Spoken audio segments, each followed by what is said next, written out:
Alright, today we're going to be looking at another group of items from what was the Super Mega Haul from Maryland. If you've seen some of the other videos it put up, there was an online auction in Baltimore, Maryland for gentlemen who had collected U.S. and British militaria for quite a few years. And when I went there, ended up finding a bunch more stuff that was not in the online auction.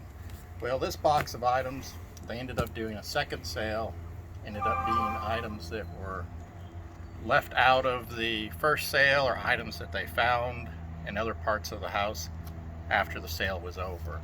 So just going to take a look at what we ended up getting.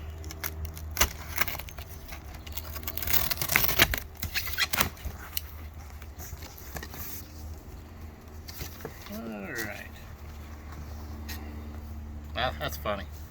These hats here were actually in a lot of items that were in the first auction. When I went there to pick them up, the women who were running the sale said, "We've searched the house, we can't find those." And so they ended up giving me some other items in place of these, and I'm guessing they found them at some point, and so they didn't bother to charge me for them. They just went ahead and threw them in. I'm guessing they're probably all from, well, some are from the 50s, I think. I don't know if there's any that are World War II. You know, this one's 1952. This one I don't see you know, it's got some cutter tags on it. You know, sometimes you can find a year in those, but I don't see a year on that. But I'm guessing it's 50s. You know, this one's more like a 60s one, more like a Vietnam era one. Yeah, it's actually post-Vietnam, 1977 on that one. And that one's the same. And then this one's another one of those ones probably from the 50s. So you can't beat it when it's free. So that's great that they found those and they ended up just giving them to me. And I think these were just a couple more hats that were in that same lot. This is actually the, you know, this one's the woodland camo. You know, plenty of this stuff in the 80s and 90s. And then this was what was kind of the transition between the ERDL of Vietnam and the woodland camo starting in the early 80s. This is a, you know, 1970s RDF camo.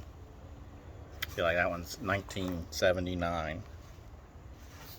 Again, it looks to be unissued. You know, this gentleman had been in the Marines for a couple of years, so he liked to get anything that had the Marine Corps eagle and globe on it. So that was an unexpected surprise. We'll see what else they might have thrown in here. You know, this was more of the same stuff from the missing lot, and part of the reason I bought the lot was for a watch cap. Interested to see if that watch cap, one, if it's in here, and two, if it ends up being a World War II one or a Vietnam one. This one just looks like socks. Socks and long underwear.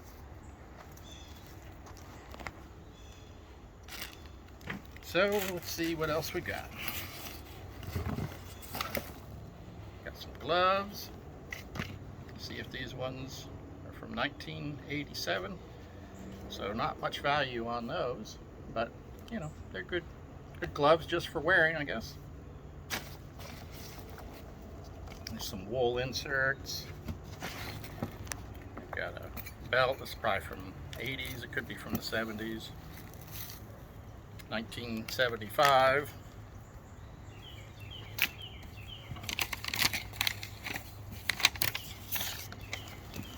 And let's see, what did they put in this box here?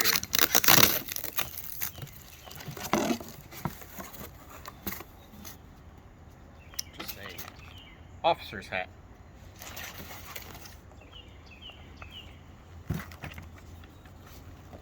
Well, here's the watch cap. But I don't see, you see it had a little tag there. The tag's gone, but it doesn't look like doesn't look like a real old tag. Now, I mean, by real old, it doesn't look like a World War II one. You know, it could have been a Vietnam era one, but certainly not a World War II one. The screwdriver, rifle screwdriver for a M1903. So some kind of gun parts.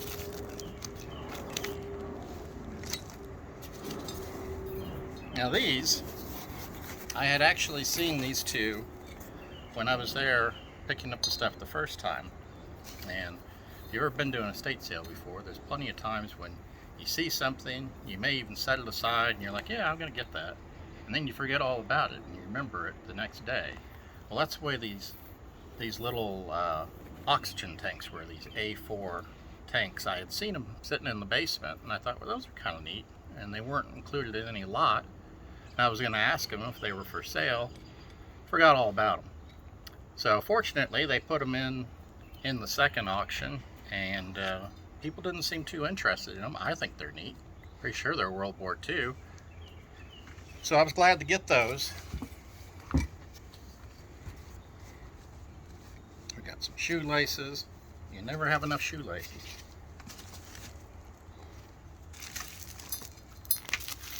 Looks like a Marine Corps emblem, just like a cast iron one. I don't think it's anything too great. They really wrapped it up like it was something for a museum.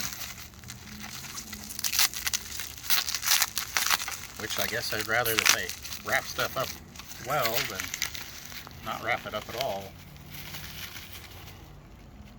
Yeah, I don't think it's anything too old. But yeah, it's an interesting item. Here we've got another pistol belt. And as usual, can't really read the dates on most of them, it seems like. We've got a cartridge belt. This one made by Boyt.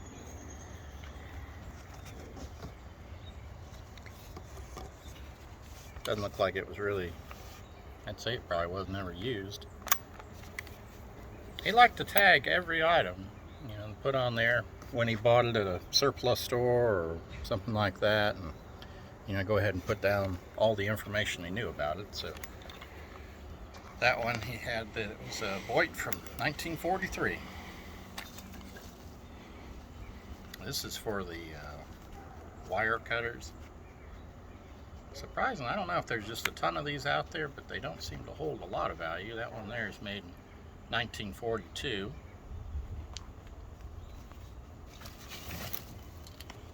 Get some suspenders.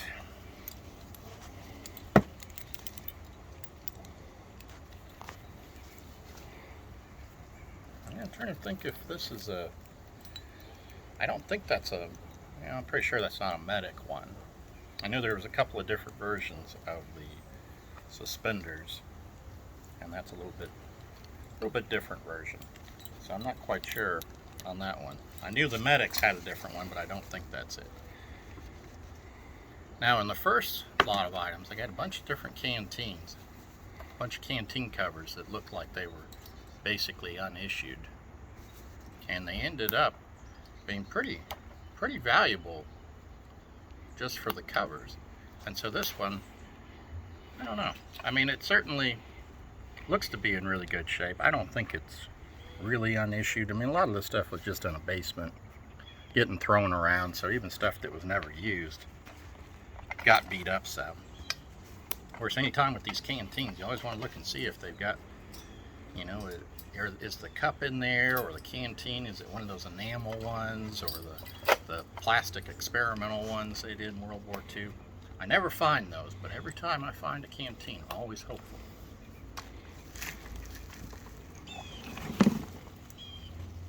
There's another set of those suspenders. These ones you can have a clear date on them, 1945.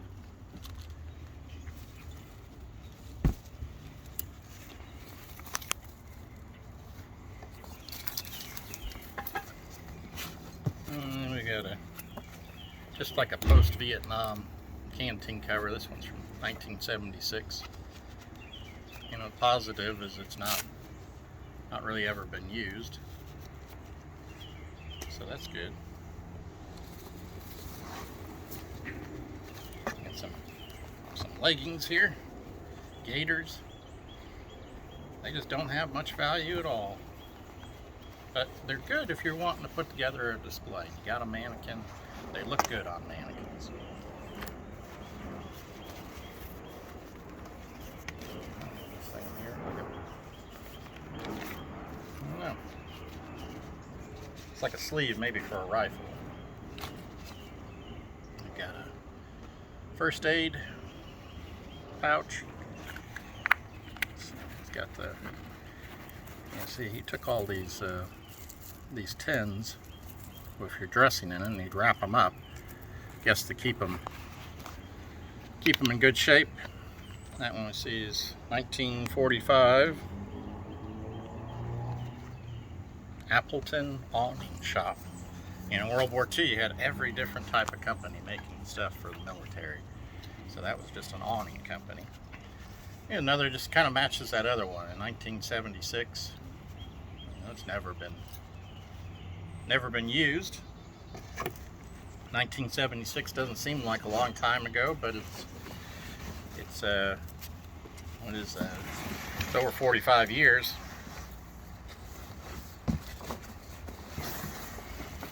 We've got a poncho. I don't think this is a military one. So I'm thinking this may be like a Boy Scout one or something. I don't know. Looks different. I'll have to look at that one and see if I can find a date on it or something, or see if it is just something that's Boy Scouts. And see what else is in here.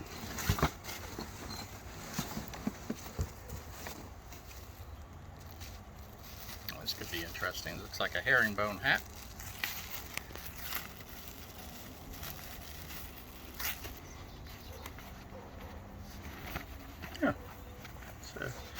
It's unfortunate. You can see what happens with the sun when stuff is folded.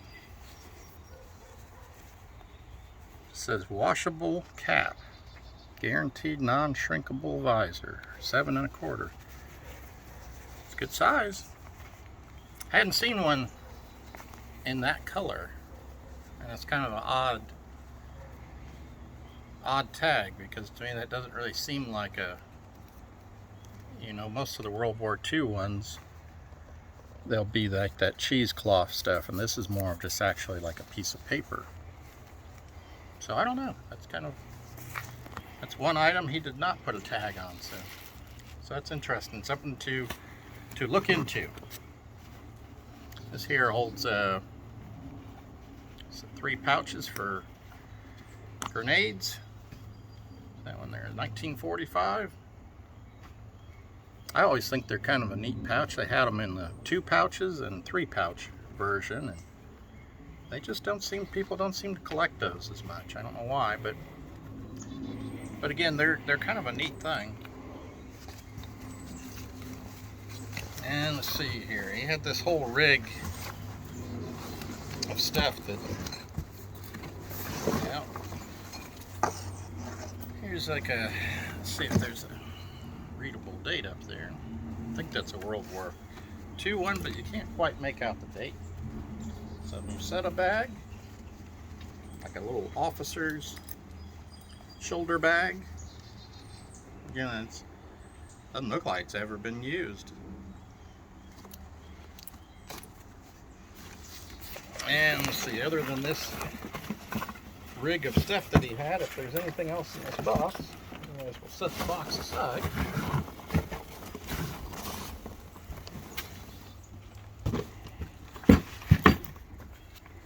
I'm guessing this was kind of set up to be kind of like a not World War II, a Vietnam setup. And so, see what he's got in these pouches here. Okay, it's for the your magazines. I bet that's what he's got in the other one too. I wondered why this box, I said it weighed like 42 pounds, and I thought Nothing's weigh 42 pounds. We've got a shovel here. Oh, it's from 1974. It doesn't look like it's ever been used. They like to collect a lot of stuff that was, you know, kind of unissued things. We've got a first aid kit here. You know, again, it's probably from 1970s.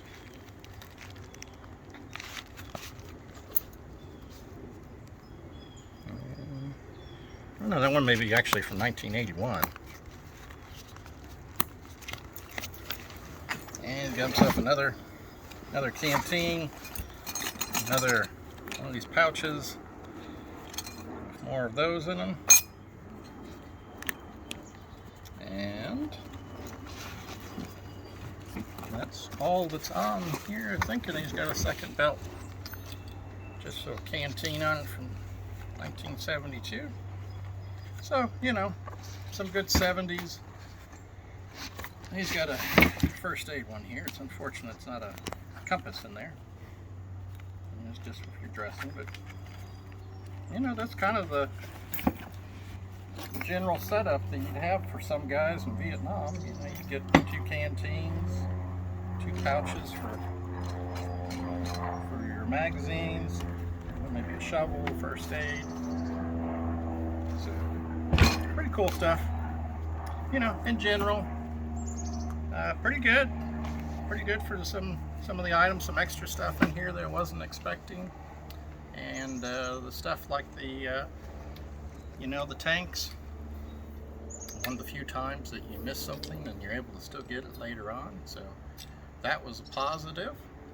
Hope you've enjoyed this unboxing of this stuff. Seeing some items ranging all the way from World War II to, like, some of these things were late 70s, early 80s. So quite a range of field gear. If you enjoyed the video, hope you'll subscribe, like the video. Be sure to check out some of the other videos. There's a couple of them that dealt with the same estate of a lot of Marine Corps items, and still got a couple more videos to do. I hope you've enjoyed the video. Thanks for watching.